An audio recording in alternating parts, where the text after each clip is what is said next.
নমস্কাৰ প্ৰিয় দৰ্শক মণ্ডলী স্বাগতম জনাইছো মোৰ অন্য এটা নতুন ভিডিঅলৈ আজি পিছে গুৱাহাটী ইউনিভাৰ্চিটি নেদেখুৱাও আজি মই গৈ আছো এখন বিশেষ স্থানলৈ কোনো বিশেষ কামৰ কাৰণে এয়া মই বৰমা আহি পালো বৰমাৰ পৰা আমাৰ ঘৰ হল উত্তৰ ফালে মই গৈ থাকোতে দেখাইছো এখন ব্ৰিজৰ মাজৰ হুৰুঙাটোৰে আহি মই এয়া বাছ পালো বাছত উঠিলো এয়া বাছৰ পৰা যাত্ৰা আৰম্ভ হল হিৰকজ্যোতি নামৰ বাছখনত উঠিছো সেই বাছখনৰ পৰা আহি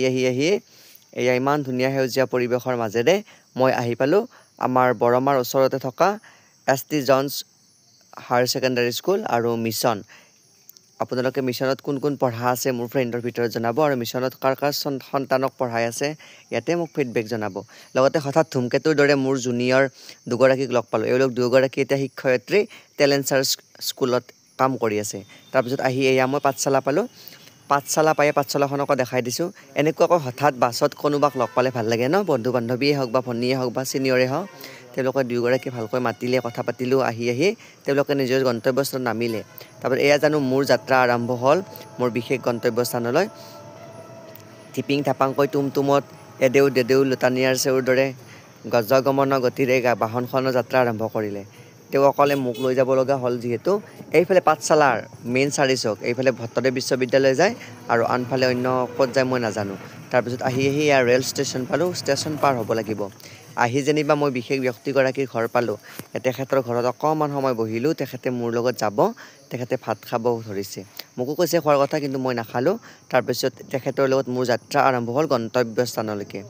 তাৰ পিছত আহি আমি বিশেষ গন্তব্যস্থান পালো তাৰ পিছত মোৰ কাৰ্য সম্পূৰ্ণ হোৱাৰ পিছত আকৌ এখন ই-ৰিক্সাত মই নিজৰ গন্তব্যস্থানলৈ মানে মোৰ নিজৰ ঘৰলৈ আহিলো আহি থাকোতে ৰাস্তাত দেখা পালো এটা ধুনীয়া মন্দিৰ এইফালেৰে পাঠশালাৰ পৰিহৰেশ্বৰ দেৱালয়লৈকে যাই মই ডুবিলৈকে আহিছিলো তাৰপিছত পৰিৱেশটো বৰ ভাল লাগিছে মোৰ শীতলতা পৰিৱেশ তাৰপিছত ৰাস্তাৰ কাষে একদম উন্নত পৰিৱেশ তাৰপিছত দেখিলো এজোপা গছ বৰ ধুনীয়া আৰু গাছজোপাৰ তলেৰে চাইকেল মাৰি ধুনীয়াকৈ ল'ৰা ছোৱালীসকলে স্কুললৈ গৈ আছে বা আহি আছে এনেকুৱা পৰিৱেশ দেখি ভাল লাগে তাৰপিছতে যেনিবা এখন ৰেলগাড়ী আহিল ষ্টেচনৰ কাষতে আমি ৰখিব লগা হ'ল ৰেলগেট পৰিল ৰেলগাড়ীখনৰ অপেক্ষাত আমিও ভালকৈ বহিলো গাড়ীখনত বহিলো উঠি ৰেলখন চালো যেটো এনেকুৱাকৈ ৰেল চোৱা মনত পৰে সৰু থাকোতে এতিয়া পিছে ৰেল চোৱাৰ মনত নপৰে বাৰু এতিয়া ৰেল চোৱাৰ কথাও নাহে আৰু ৰেলগাড়ীত যিহেতু এতিয়া যাত্ৰা কৰা যায় এতিয়া আকৌ ৰেল চোৱাৰ কাৰণে কোনে অপেক্ষা কৰিব আপোনালোকে কোনে ৰেলগাড়ী চাইছিলে সৰু থাকোতে এনেকৈ জনাবচোন বৰ ভাল লাগে ন এনেকৈ ৰেলগাড়ী যোৱা চালে তাৰপিছত আহি যেনিবা মই পাটাচাৰগুচি পালো আজি পাটাচাৰগুচিত এটি বহুত ডাঙৰ ব্ৰঞ্জৰ মূৰ্তি উদ্বোধন কৰিব আমাৰ ডক্টৰ সুধাকণ্ঠ ভূপেন হাজৰিকা দেৱৰ আমাৰ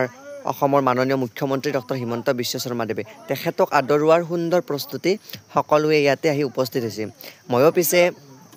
ভিভিআইপি চিট এটা পাইছিলোঁ মোক নিমন্ত্ৰণ দিছিলে কিন্তু কথাটো হ'ল তাত থাকিলে নহয় মোৰ অন্য কামো আছে কাৰণে মই ঘৰলৈকে ৰাওনা হ'লোঁ এনেকৈ আহি মই পালোঁ বৰমাৰ পৰা মই ঘৰলৈকে আহোঁতে এখন ধুনীয়া পথাৰ পায় পথাৰখনৰ পৰিৱেশটো দেখাই দিলোঁ এতিয়া সেউজীয়া পৰিৱেশ নাই পিছে হেমন্ত এতিয়া সোণোৱালীক আদৰাৰ প্ৰস্তুতি সকলোৱে ধান গুটি কাটি ঘৰলৈকে লৈ গৈছে কেনেকুৱা লাগিছে পৰিৱেশটো জনাব যদি ভিডিঅ'টো ভাল লাগিছে লাইক কমেণ্ট শ্বেয়াৰ কৰিব আৰু বন্ধু বান্ধৱীসকলে যদি কিবা নতুন কথা জানিব বিচাৰে মই জনা কমেণ্ট কৰিব লগ পোৱাৰ আশাৰে ধন্যবাদ